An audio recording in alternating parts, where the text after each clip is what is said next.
Hi everybody, I'm Corinne Blackstone and welcome to my craft room. Before we get started, be sure to hit that subscribe button down below. That way you don't miss out on any of the fun, crafty content that we have coming. In today's video, I'm going to show you how to use a shrink film.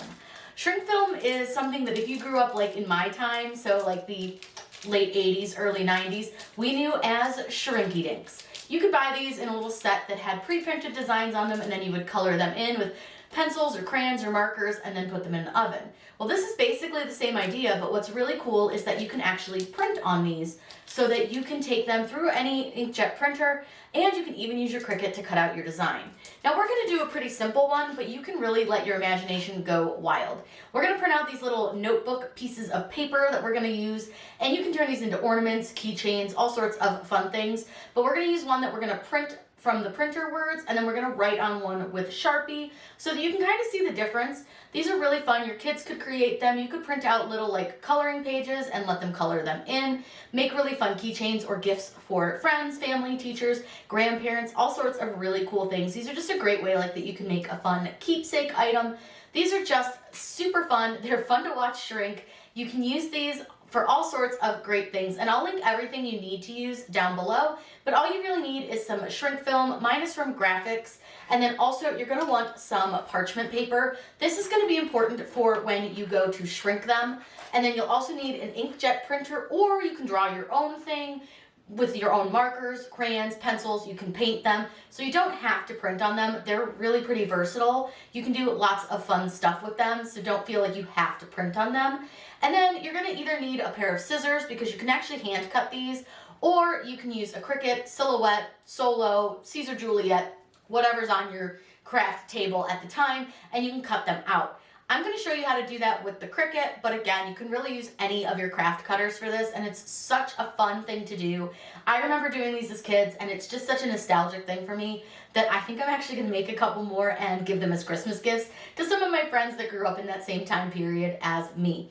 I do want to make sure to thank Creative Fabrica for sponsoring today's video. We're going to use the notebook paper design from their website, and what I love about their website is that you can get so many different designs, classes, embroidery designs, crochet and knit patterns, so many amazing things that you can use from Creative Fabrica in your crafting. They're offering a free trial of 10 free downloads for my followers, and then it's just $9 a month after that if you want to sign up and stay with all access. Now don't feel like you have to, but be sure to check it out with those 10 free downloads. You can download those and those are yours to keep forever and use, so be sure to check it out. I'll link it down below. I'll show you around Creative Fabrica just for a quick minute when we get started, and then we're gonna make these really fun shrinky dinks. So let's go ahead and get started. Whatever we would do, we do it just for fun. For this last minute Christmas idea, you can use it as an ornament, a keychain, a gift, whatever you want to do with it. You could even use them as gift tags. It's just a really fun way to use the shrink wrap film, the printable stuff. So fun. So what you're going to do is find a lined notebook paper SVG. This one is my personal favorite. So what I'm going to do is click download, and keep in mind that whatever you do is going to shrink down to about 3 times the size of what you have. So I'm going to save this into my Cricut folder, and I'm going to put it in my print then cut folder, and then I'm just going to click save. Now I need to make sure to extract my files, so I'm going to open the downloaded design, and I'm just going to click extract all and then just click extract. Now I like to keep my extracted folder open. It just makes it easier when we go over to Design Space. So I'm going to close my folder that has the original like zipped folder and keep this one open. Now we have several options of which version we can use, but because we're using print then cut, we are going to do the PNG. Let's head over to Design Space and I'll show you how to upload. Over in Design Space, all you simply need to do is click the upload button and then click upload image.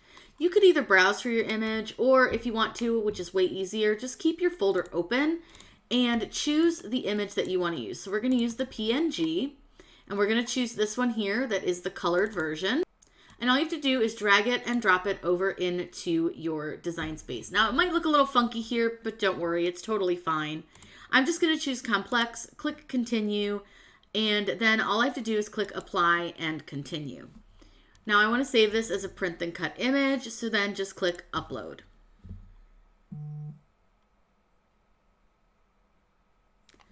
From here, we want to select the image that we uploaded and add it to the canvas.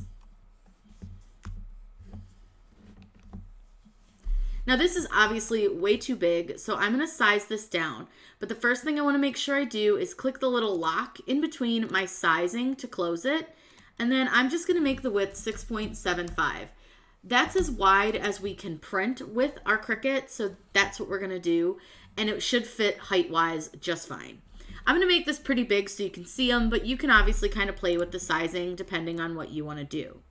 Now what's really fun about this is that we could either just print this as is, which we will do, or I'm going to go ahead and copy it and duplicate. So I just used Control-C, Control-V to make another copy. I can actually add my own design to this if I want to, which I think would be really fun.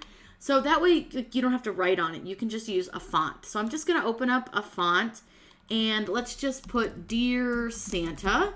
Oops, not Danta, Santa. We're going to put Dear Santa, and then we can write out our letter. But what I'm going to do is change my font because I want something that looks a little more like childish or like handwritten. So you can use whatever font that you want to use.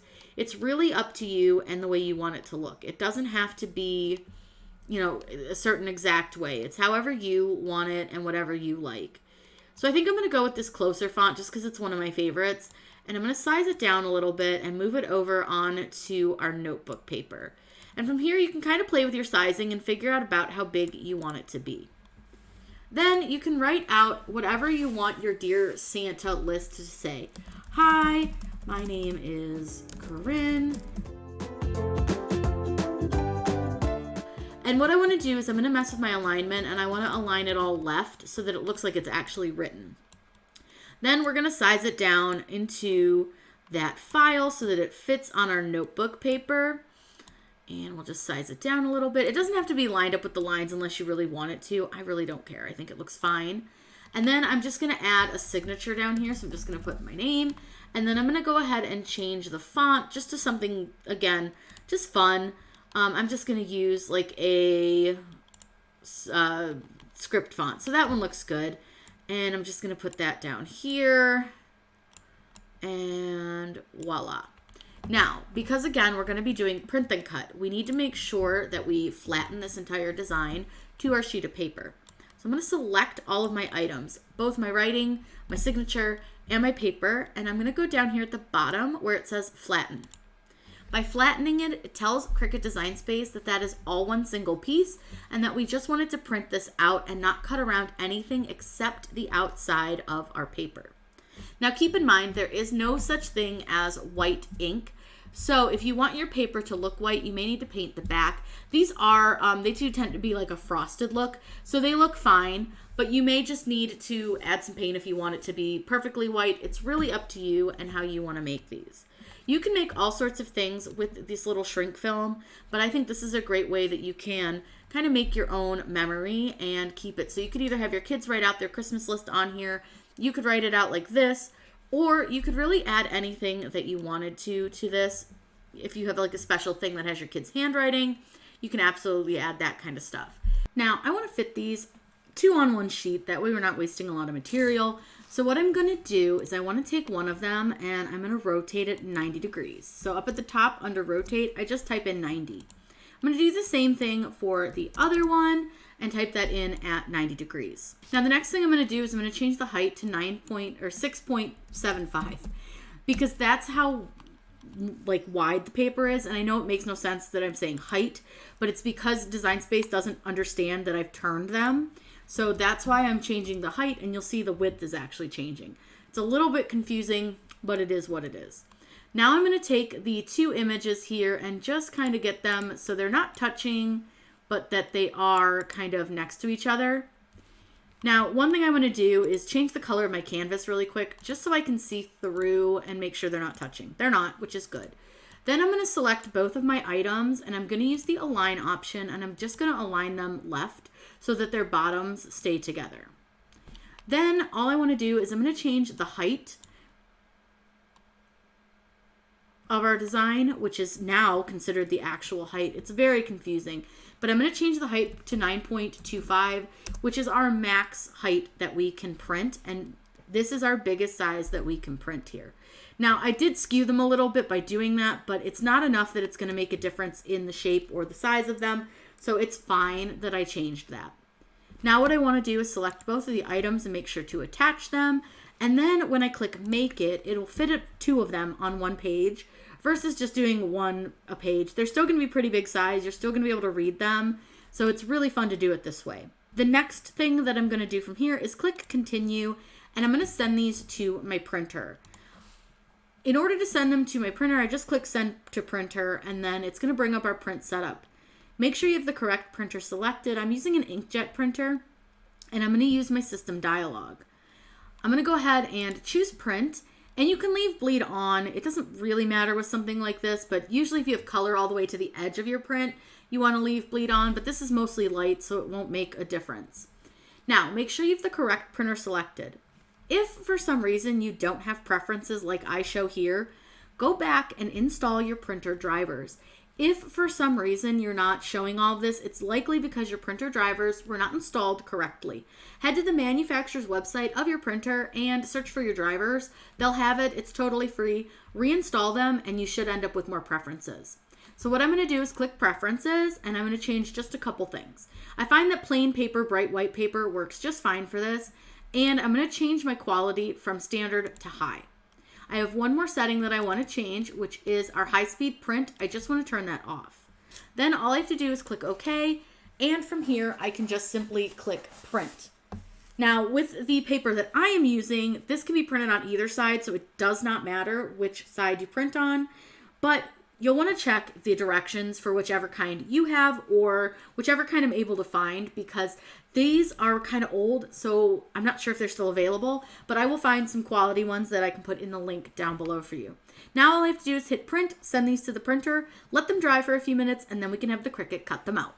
We are going to cut out our shinky dinks. So we're going to try this before, messing with anything, just to see if it will read the lines the way we have it. Because obviously our paper is transparent, but because I use the maker, it may still be okay because it does work with colored paper. Now using your Explorer, it might not work as well. So what I would recommend is take some tape, some like masking tape, and put it on the back along the line. And that'll actually make your Cricut think that it's white. So I'm going to go ahead and load this. We'll see if it reads the lines. And if not, we'll try a couple of those little tricks and tips to see if it'll fix the problem. But I really don't think we'll have too much of an issue.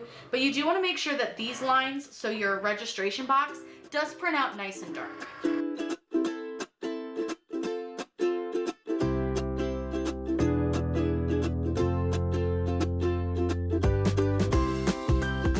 So obviously it read the lines just fine, which is fantastic. Now I did cut this on the medium cardstock setting, so I do want to just double check that the cut actually worked. So it didn't cut all the way through. So what I'm going to do is I want to cut this again. So I'm not going to unload the design here. I'm going to keep this on the mat. I'm not going to hit this button here that's flashing. I'm going to hit this Cricut button. It's going to reread the lines and then cut again. The reason that you don't unload it is because if you unload it, it's going to move it just slightly and your lines won't match up. So it's really important that you check to see the cut worked or didn't work, and then you can either recut it or you can unload it if the cut worked. But since it didn't, we're going to hit the Cricut button and let it cut again.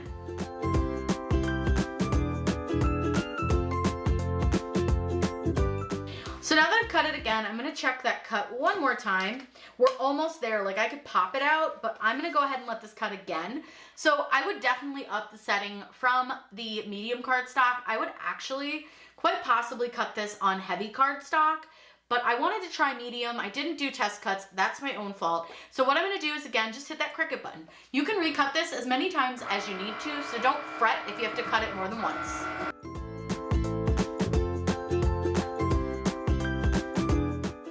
So now that it's cut for the third time, we're going to just check.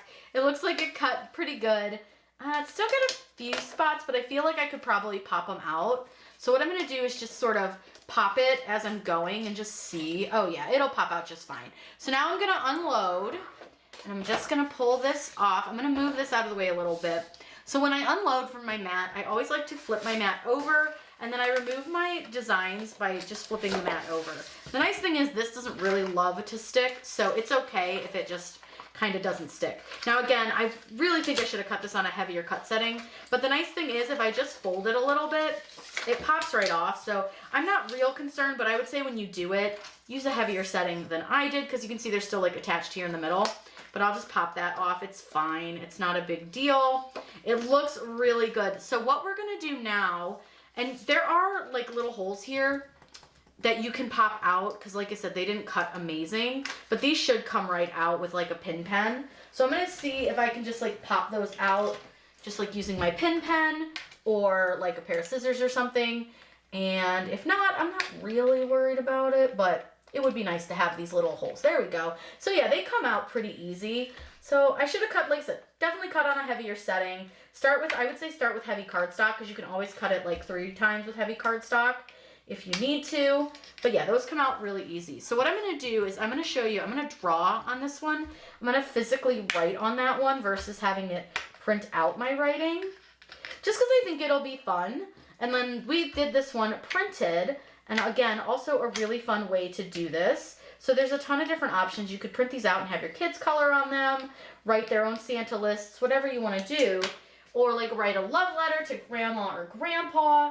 So many really fun options for these. So literally the only writing utensil I have in this craft room is this big Sharpie, but it'll work just fine. So let's say that we're gonna write a note to mom. So let's write, "Dear Mom." Now when writing, I would recommend a thinner marker, and I would recommend writing kind of large so that things, you know, won't smush together as much. So I'm just gonna say, "Dear Mom, I love you forever." And then your kid could sign their name. I'll just sign mine. Don't think I'm not giving this to my mom. I totally will. And you can sign your name. And then what's great is that when we make this, this will stay on here and it'll look nice and permanent. It's gonna look really cute. So I'm gonna take you guys up to my oven, because I'm gonna show you how to load this into the oven, and then we're gonna watch them shrink. I don't know if we'll be able to see them shrink, just because my oven has a terrible light, so you really can't see in it, but I will show you what they look like once they're all shrunk. So please excuse the terrible lighting, because I am in my kitchen, but I wanted to show you. So I have my oven set to 325, and I know it looks weird on the screen, but then I lined a baking sheet with parchment paper, and then they recommend placing another piece of parchment paper over your shrinky dink things. So we'll do that, and then we're gonna place it into the oven. And I'm gonna apologize if you hear my dog moving. She loves to be right up on me when I'm doing things. So I'm gonna go ahead and put this into the oven. Now, because we have parchment paper over it, we're not gonna be able to see it shrink. So I'm just gonna go ahead and let this sit for about 3 minutes. Here are the shrinky dinks all finished. I think they came out really cute. I totally did forget to take video, so this is just a photo of them. But they're really, really fun. They're about 2.5 inches, and they're like the perfect little size for an ornament or a keychain.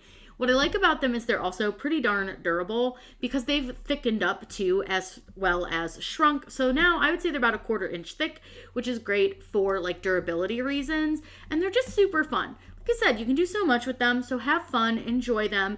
Check the links in the video description so that you can grab everything you need to make your own shrinky dinks with shrink film. If you have any questions, let me know in those comments down below. I'm always happy to answer those for you. Be sure you subscribe to my YouTube channel, that way you don't miss out on anything fun we have coming. And I hope you guys have a wonderful day, and as always, happy crafting!